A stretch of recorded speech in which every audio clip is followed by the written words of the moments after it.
बोलो भारत माता की भारत माता की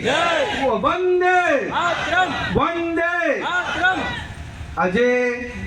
જ્યારે આપણે વાપી મહાનગર પાલિકા વિસ્તારમાં આટલા કરોડોના કામના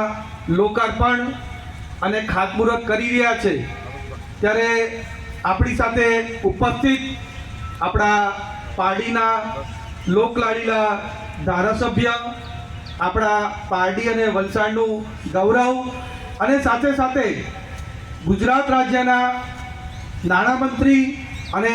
શહેરી વિકાસ મંત્રી એવા કનુભાઈ દેસાઈને હું ખૂબ ખૂબ ધન્યવાદ આપવા માંગુ છું કે આટલું ભવ્ય કામ આપણા વાપી માટે આપણે કર્યું છે।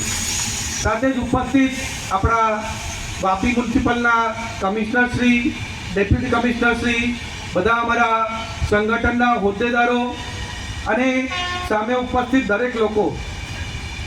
જેમ આપણા કમિશનર શ્રીએ વાત કરી કે 5 વર્ષ પહેલા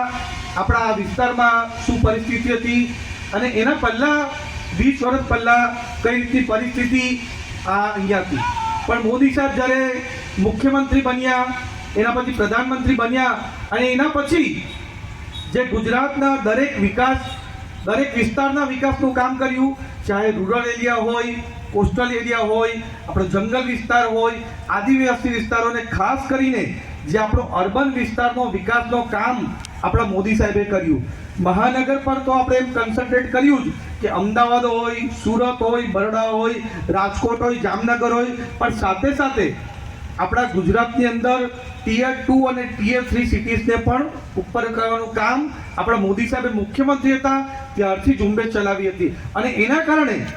આજે આપણે વાપી મહાનગરપાલિકા તરીકે પૂરા ગુજરાતમાં અને ભારતમાં નામ મેળવી રહ્યું છે। ત્યારે આજે એક સાથે આપણા જે રેલવેનો અંડરપાસ છે એનું પણ 19 કરોડના ખર્ચે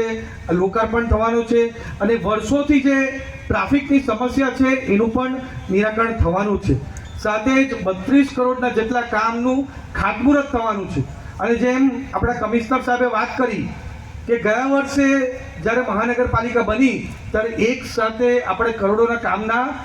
ખાતમુહૂર્ત કરતા હતા, પણ એક જ વર્ષની અંદર એકદમ સ્પીડીલી આપણે બધા પ્રોજેક્ટ એક્ઝિક્યુટ કર્યા અને આજે આપણે 25 કરોડના ખર્ચે લોકાર્પણ પણ કર્યા છે। એ રીતનું કામ અને એ રીતનો વિકાસ આપણા વાપી અને વલસાડ જિલ્લો અને ગુજરાત કરી રહ્યા છે અને એમાં પણ મોદી સાહેબ 2014માં પ્રધાનમંત્રી બન્યા અને એક પછી એક બજેટ લાવ્યા, દરેક વિસ્તારના માટે વિકાસ કર્યો, પણ સૌથી મહત્વનું આપણા જે અર્બન એરિયાઝ છે,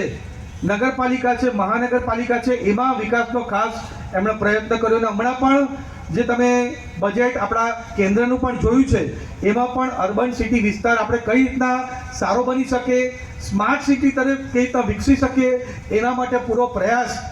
આપણા કેન્દ્ર સરકારનું બજેટ પણ કરે છે અને એ જ રીતનું થોડા દિવસ પહેલાં જ આપણા ગુજરાત રાજ્યનું બજેટ આવ્યું અને આપણે બધા એકદમ લકી છે કારણ કે જે બજેટ આપ્યું એ આપણા પાર્ટીના લોકલાડીના ધારાસભ્ય કનુભાઈ દેસાઈએ 4,08,053 કરોડનું બજેટ આપ્યું, ઐતિહાસિક બજેટ અને એવું બજેટ જે દરેક વિસ્તારને, દરેક સમાજને, બધાને આવરી લે એ ટાઈપનું બજેટ હતું। એ બજેટમાં આપણા ગરીબો માટે, યુવાનો માટે, અન્નદાતા માટે, નારી શક્તિ માટે જે મોદી સાહેબ જ્ઞાન બજેટ કહી છે એ રીતનું બજેટ હતું અને એમાં દરેક સમાજના માટે અલગ અલગ યોજના હતી। કોઈ પણ સમાજ એમ ના કહી શકે કે એમના માટે ખાસ બજેટ ના કર્યું હોય। એ રીતે જ આપણો કોસ્ટલ એરિયા હોય એની પર પણ ખાસ ધ્યાન આપવામાં આવ્યું,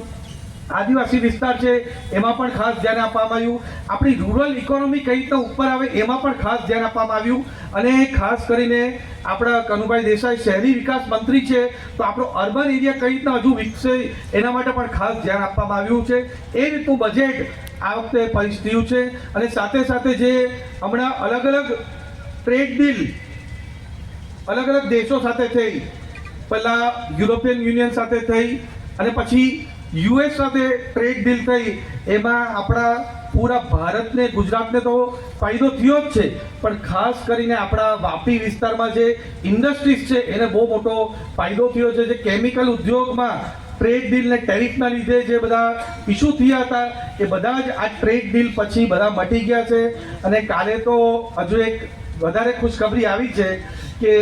યુએસના સુપ્રીમ કોર્ટે જેટલા પણ ટેરિફ લાગ્યા હતા એ બધા હટાડી દીધા. એટલે આપણા વાપીના કેમિકલ જેટલા ઉદ્યોગ છે ને બાકી ઉદ્યોગ છે એમને પણ બહુ રાહત મળવાની છે. અને આ જ રીતે આપણે ઇન્ડસ્ટ્રીનો વિકાસ, આ વિસ્તારનો વિકાસ સારી રીતે અમારી કેન્દ્ર સરકારમાં સાંસદ તરીકે અને સાથે સાથે ગુજરાત રાજ્યમાં આપણા નાણામંત્રી કનુભાઈ દેસાઈ સાથે મળીને આપણા વાપી વિસ્તારનો વિકાસ કરીએ એ જ વાત સાથે મારી વાત અંત કરું છું. ધન્યવાદ. માનનીય સંસદ સભ્ય શ્રી